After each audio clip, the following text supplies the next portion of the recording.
Hello बच्चों, नया topic हम स्टार्ट करने जा रहे हैं कक्षा 12 के लिए and that is combination of resistance. It means प्रतिरोध का संयोजन। सबसे पहले आप प्रतिरोध तो हम समझते ही हैं कि धारा के मार्ग में रुकावट उत्पन्न कर देना प्रतिरोध है।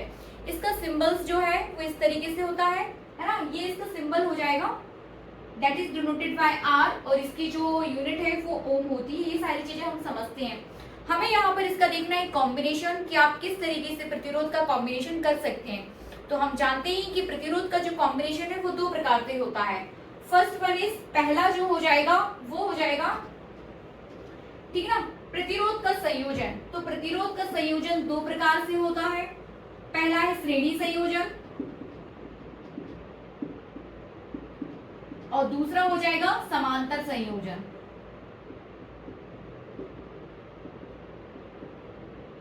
श्रेणी संयोजन, समांतर संयोजन। श्रेणी संयोजन किस तरीके से, एक प्रतिरोध उसके पहले सिरे को, ठीक है ना। श्रेणी संयोजन हम दोनों को अलग अलग तरीके से देखेंगे कि आपके पास 2 से 3 प्रतिरोध है और दोनों 2 से 3 प्रतिरोधों को आपको एक बार श्रेणी क्रम में जोड़ना है और फिर दूसरी बार आपको समांतर क्रम में जोड़ना है, ठीक है ना। तो एक प्रतिरोध का दूसरा सिरा प्लस दूसरे प्रतिरोध का पहला सिरा, ठीक है, फिर दूसरे प्रतिरोध का दूसरा सिरा प्लस तीसरे प्रतिरोध का पहला सिरा। इस तरीके से आप इनको कंबाइन करके किसी बैटरी के साथ जोड़ दोगे तो ये हो जाएगा आपका श्रेणी संयोजन। फिर समांतर क्रम में क्या होगा, ये सभी प्रतिरोध के पहले पहले सिरे को किसी एक बिंदु से और सभी प्रतिरोध के दूसरे दूसरे सिरे को किसी दूसरे बिंदु से, ठीक है ना, और इन दोनों बिंदुओं का कनेक्शन हम किसी बैटरी से कर देंगे। तो ये पहला चित्र आपको सीरीज कॉम्बिनेशन दिखाएगा, जबकि दूसरा वाला जो चित्र है वो आपको क्या दिखाएगा, समांतर संयोजन या फिर पैरेलल कॉम्बिनेशन। दोनों में डिफरेंस क्या है, दोनों में डिफरेंस ये है कि इसमें इस परिपथ से प्रवाहित धारा केवल एक मार्ग का अनुसरण कर रही है, इसलिए संपूर्ण परिपथ से प्रवाहित धारा का मान I रहेगा, ठीक है ना। और यहाँ पर क्या हो जाएगा कि यहाँ पर जो है धारा, बैटरी से निकलने वाली धारा जैसे इस पॉइंट पर पहुंचती है वो 3 मार्ग में विभाजित हो जाती है, ठीक है ना। 3 मार्ग में यहाँ पर विभाजित हो जाती है, इसलिए प्रवाहित धारा यहाँ पर I1, यहाँ पर I2 और यहाँ पर I3। मतलब यदि आपसे ये बोला जाए कि इस प्रतिरोध PQ, ठीक है ना, प्रथम प्रतिरोध जो है आपके पास, यदि उसका प्रतिरोध R1, दूसरे का प्रतिरोध R2 और तीसरे का प्रतिरोध जो है R3 है, तो R1 के सिरों से बहने वाली धारा I1, R2 के सिरों से बहने वाली धारा I2 हो जाएगी तथा R3 के सिरों से बहने वाली धारा R3 हो जाएगी। और यदि हम यहाँ बात करें, इसका प्रतिरोध यदि R1, यहाँ पर R2 और यहाँ पर R3, तो तीनों ही प्रतिरोध से प्रवाहित धारा का मान I ही रहेगा, ठीक है ना। हमें इस कॉम्बिनेशन में, सीरीज कॉम्बिनेशन में और पैरेलल कॉम्बिनेशन में, दोनों में ही अलग अलग तुल्य प्रतिरोध की गणना करनी है। तुल्य प्रतिरोध निकालना है हमें सीरीज क्रम में भी और समांतर क्रम में भी। कॉन्सेप्ट आपका ये रहेगा कि V बराबर IR, that is Ohm's law. इस कॉन्सेप्ट का यूज करके हम सीरीज कॉम्बिनेशन तथा समांतर कॉम्बिनेशन, सीरीज या श्रेणी संयोजन या समांतर संयोजन, इन दोनों ही संयोजन में हम तुल्य प्रतिरोध की गणना करेंगे, ठीक है। तो सबसे पहले हम श्रेणी संयोजन में करेंगे, उसके बाद समांतर संयोजन में।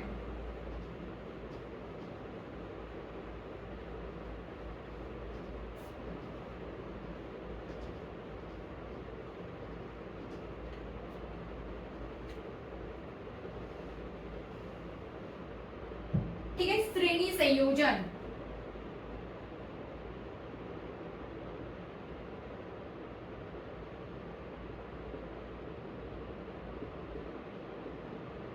सीरीज कॉम्बिनेशन, सबसे पहले चित्र बना लेते हैं। सीरीज कॉम्बिनेशन के लिए हम जानते हैं कि एक प्रतिरोध का दूसरा सिरा दूसरे प्रतिरोध के पहले सिरे से कनेक्ट होगा, हमने कर दिया, ठीक है ना। फिर दूसरे प्रतिरोध का दूसरा सिरा तीसरे प्रतिरोध के पहले सिरे से कनेक्ट होगा, ठीक है। इसके बाद ये जो लास्ट वाले पॉइंट्स हैं इनका कनेक्शन हम किसी बैटरी से कर देंगे ताकि इससे परिपथ से धारा प्रवाहित हो सके, ठीक है ना। प्लस माइनस, यहाँ धारा और ये धारा, धारा हमेशा प्लस टू माइनस की तरफ बहेगी, प्रवाहित होगी। पॉइंट आप दे दीजिए, इस पॉइंट को P नाम दे दीजिए, इसको Q, इसको R और इसको S। 3 points P Q R S। P Q मिलकर एक प्रतिरोध बना रहा है, Q R मिलकर दूसरा प्रतिरोध और R S मिलकर तीसरा प्रतिरोध। माना कि P Q के सिरों पर जो प्रतिरोध है उसका है ना वो R1 है, Q R R2 हो जाएगा और R S पर जो प्रतिरोध लगा है वो कितना हो जाएगा R3। सो R1 R2 R3 प्रतिरोध को आपने श्रेणी क्रम में जोड़ा हुआ है। प्रवाहित धारा का मान I है। अब हमें ये देखना है कि R1 के सिरों पर या पॉइंट P पर, ठीक है ना, पॉइंट P पर जो विभवांतर है वो V1 हो जाएगा, पॉइंट Q पर विभवांतर V2 हो जाएगा, R पर V3 और S पर V4, ठीक है ना। अब क्या करेंगे हम, आपको देखना है R1 प्रतिरोध R1 के सिरों पर विभवांतर, R1 के सिरों पर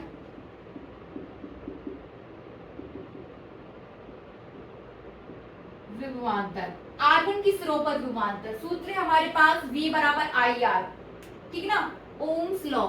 V बराबर IR, हम किसकी बात कर रहे हैं, विभवांतर की। R1 के सिरों पर विभवांतर कितना हो जाएगा V1 माइनस V2, ठीक है ना। यदि पॉइंट P पर विभवांतर V1, इस पर V2, R पर V3 और यहाँ पर V4 है, तो R1 के सिरों पर विभवांतर हो जाएगा V1 माइनस V2। तो R1 के सिरों पर विभवांतर आपके पास हो जाएगा V1 माइनस V2, ठीक है ना। ठीक उसी प्रकार R2 के सिरों पर विभवांतर हो जाएगा कितना, V2 minus V3, V2 minus V3। वैसे ही R3 के सिरों पर जो विभवांतर है वो हो जाएगा V3 minus V4, V3 minus V4। अब V बराबर IR से, V बराबर IR से V1 माइनस V2 कितना हो जाएगा I R1, यहाँ पर हो जाएगा I R2, यहाँ पर हो जाएगा I R3।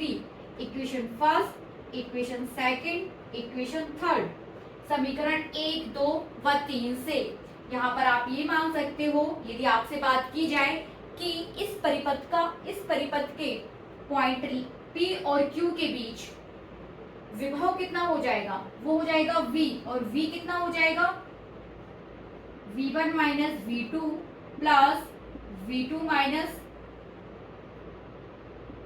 V3 plus V3 minus V4, ठीक है ना।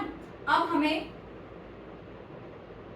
यदि परिपथ का तुल्य प्रतिरोध कैपिटल R है तो V बराबर IR, ठीक है ना। तो V की जगह आप कितना लिख सकते हैं, V बराबर IR। V1 माइनस V2 हमें कितना मिला है IR1 plus V2 minus V3 कितना है IR2 IR3। IR, यहां से आप I को कॉमन ले लीजिए, I, so R1 plus R2 plus R3, I is cancelled by the R, तो capital R equals to R1 plus R2 plus R3। ये आ जाएगा आपके पास तुल्य प्रतिरोध, R equals to R1 plus R2 plus R3। ये टोटल प्रतिरोध, मतलब ये जो लास्ट इक्वेशन है ये टोटल प्रतिरोध या टोटल रेजिस्टेंस को प्रदर्शित करेगा, ठीक है ना। इसका मतलब ये है कि जब भी आप सीरीज क्रम में या श्रेणी क्रम में, सीरीज कॉम्बिनेशन में या श्रेणी क्रम में प्रतिरोध को ऐड करते हैं तो टोटल प्रतिरोध अलग अलग प्रतिरोध के योग के बराबर हो जाता है।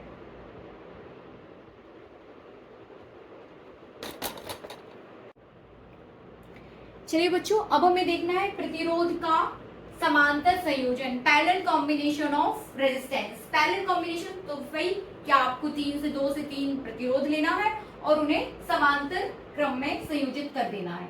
एक प्रतिरोध आपके पास ये है, दूसरा प्रतिरोध ये है और तीसरा प्रतिरोध ये है। प्रतिरोध के पहले सिरे को किसी एक बिंदु से और दूसरे सिरे को किसी दूसरे बिंदु से इस प्रकार यदि जोड़ दिया जाए और इन दोनों ही बिंदुओं का संयोजन किसी बैटरी से कर दिया जाए तो इस प्रकार का जो संयोजन होगा वो समांतर क्रम संयोजन कहलाएगा। ठीक है ना, इसको बिंदु P बोल देंगे, इसे Q बोल देंगे, ये बैटरी हो जाएगी। ठीक है ना, तो प्रथम प्रतिरोध आपका R1, दूसरा प्रतिरोध R2 और तीसरा प्रतिरोध हो जाएगा R3।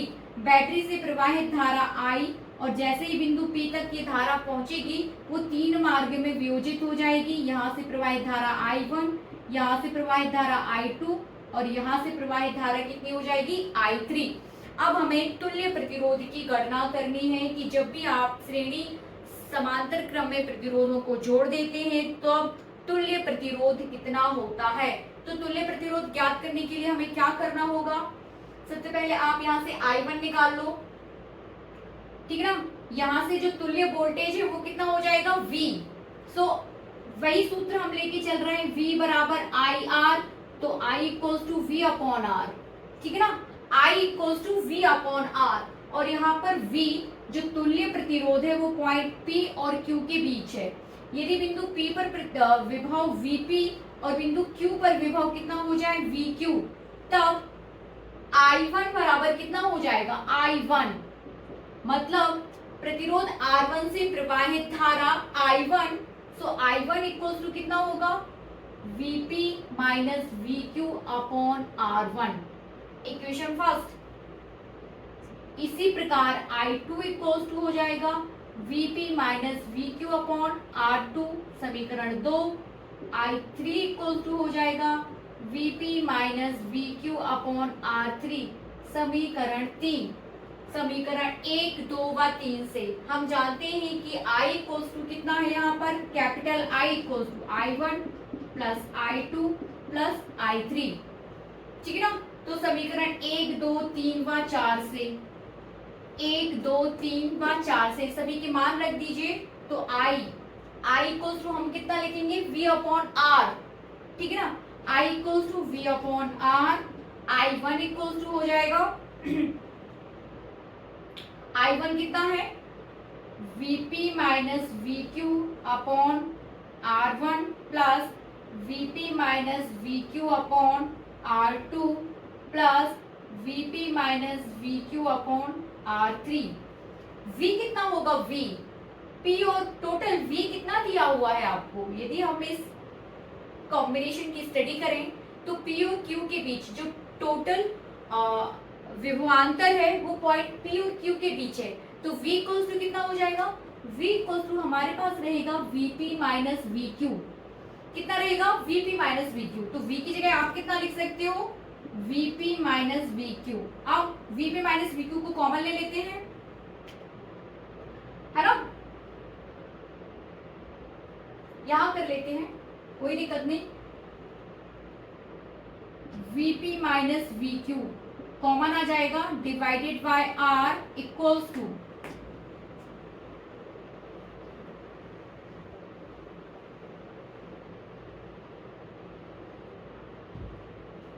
Vp minus VQ divided by R।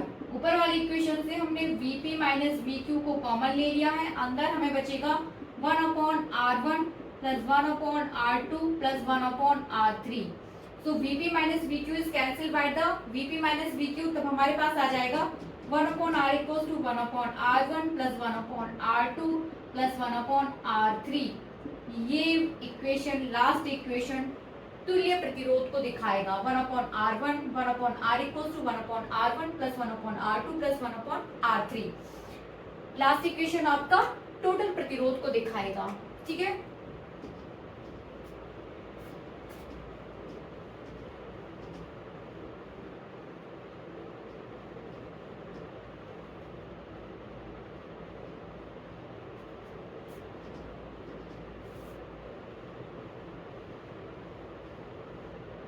यहाँ देखिए दो आपने इक्वेशंस निकाले। इक्वेशन फर्स्ट है आपके पास R equals to R1 plus R2 plus R3 dash dash dash Rn।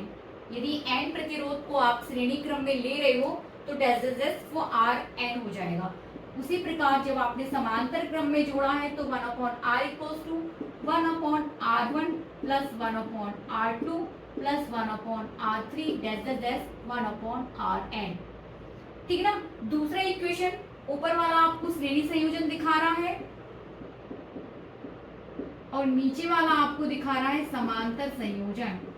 समांतर संयोजन, ठीक है ना। फॉर्मूला देख के आपको हम ये समझ सकते हैं यहाँ पर कि जब भी आपको किसी परिपथ का तुल्य प्रतिरोध बढ़ाना है, ठीक है ना, जब भी आपको परिपथ का तुल्य प्रतिरोध बढ़ाना है, प्रतिरोध को यदि बढ़ाने वाला काम करना है, तब आपको प्रतिरोध को श्रेणी क्रम में जोड़ना होगा, क्योंकि ये डायरेक्ट आपको जोड़ रहा है, ठीक है ना। तुल्य प्रतिरोध R1 plus R2 plus R3 है, ठीक है ना। तो जब भी आपको तुल्य प्रतिरोध बढ़ाना है किसी परिपथ का, तब हम प्रतिरोध को श्रेणी क्रम में जोड़ेंगे, और जब भी आपको तुल्य प्रतिरोध कम करना है, घटाने का काम करना है, तब आप प्रतिरोध को समांतर क्रम में जोड़ोगे। अब दूसरी बात यहाँ पर बताने की ये है, ठीक है ना,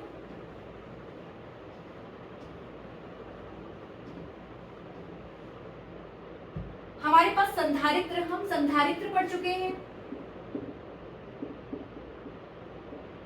और हम पढ़ चुके हैं, आज हम प्रतिरोध पढ़ रहे हैं। प्रतिरोध, संधारित्र और प्रतिरोध। संधारित्र को C से डिनोट करते हैं, प्रतिरोध R है, इसका सिंबल ये हो जाता है और यहाँ पर इसका सिंबल क्या हो जाता है, ये। ठीक है। अब हमें देखना है कि आपने संधारित्र को भी श्रेणी क्रम में जोड़ा था और प्रतिरोध को भी श्रेणी क्रम में जोड़ा। आपने संधारित्र को भी समांतर क्रम में जोड़ा, आपने प्रतिरोध को भी समांतर क्रम में जोड़ा, ठीक है ना, श्रेणी क्रम में। प्रतिरोध को जब श्रेणी क्रम में जोड़ा जाता है तो R equals to R1 plus R2 plus R3 dash dash dash Rn। जब संधारित्र को श्रेणी क्रम में जोड़ा जाता है तब टोटल या तुल्य जो धारिता होती है वो C equals to 1/C equals to 1/C1 plus 1/C2 plus 1/C3 dash dash dash 1/Cn। ठीक है ना। जब समांतर क्रम में जोड़ा जाता है प्रतिरोध तो 1/R equals to 1/R1 plus 1/R2 plus 1/R3 dash dash dash 1/Rn। उसी प्रकार से जब समांतर क्रम में धारिता को जोड़ा जाता है तो तुल्य धारिता C इक्वल्स टू हो जाता है C1 plus C2 plus C3 dash dash dash Cn। ठीक है ना। थोड़ा सा कंपैरिजन करके हमें इसको पढ़ना है। जस्ट अपोजिट है, श्रेणी क्रम में डायरेक्ट ऐड होता है तो धारिता 1/, में जाती है, समांतर क्रम में प्रतिरोध 1/R में जाता है तो यहाँ पर धारिता डायरेक्ट ऐड हो जाती है। तो थोड़ा सा कंपैरिजन करके हम इसके फॉर्मूले याद रखेंगे। यदि हमें फॉर्मूले याद होंगे तो किसी भी प्रकार का न्यूमेरिकल कितना ही टफ क्यों ना हो, हम इजी उसे सॉल्व कर पाएंगे। Thank you so much.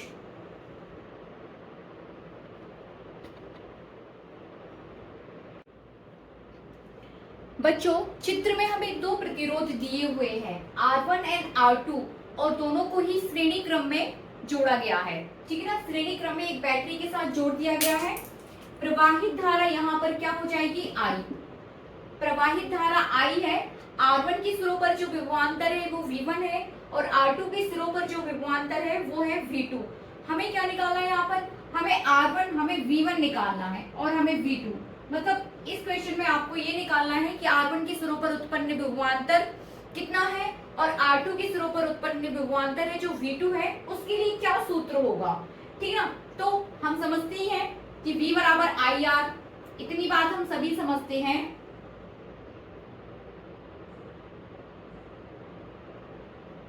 जानते हैं V बराबर IR, 5 Ohm's law.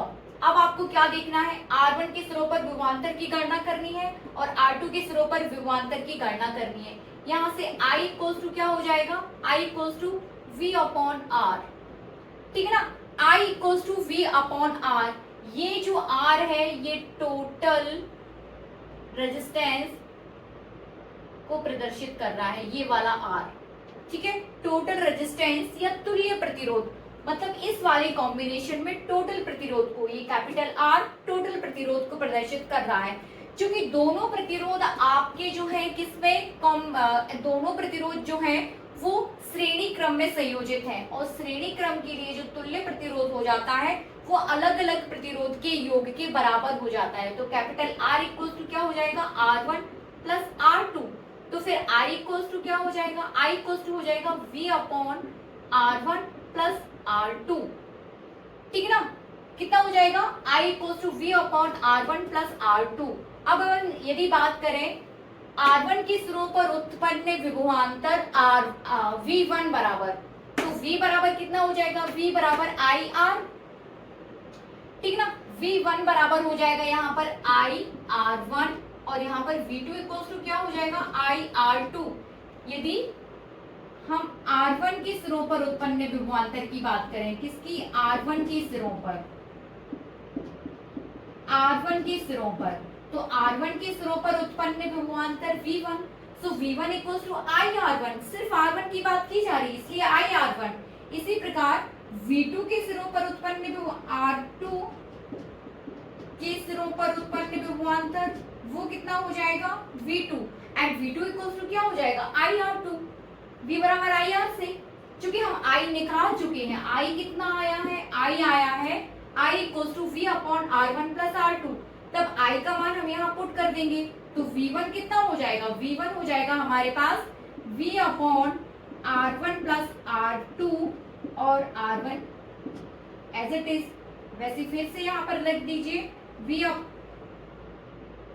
V2 equals to I की जगह कितना आ जाएगा, R1 plus R2 and R2।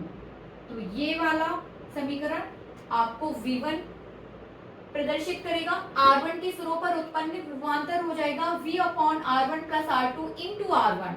ठीक है ना, और V2 के सिरों पर, R2 के सिरों पर उत्पन्न विभवांतर V2, and V2 equals to हो जाएगा V upon R1 plus R2। ठीक है ना, ये दोनों ही इक्वेशंस आपको कॉम्पिटिटिव एग्जाम्स में यूज होंगे, इसलिए ध्यान से बहुत सोच समझ के करिए कि V बराबर IR। यदि ये कॉन्सेप्ट आप समझते हैं तो आप किसी भी इक्वेशन को सॉल्व कर सकते हैं।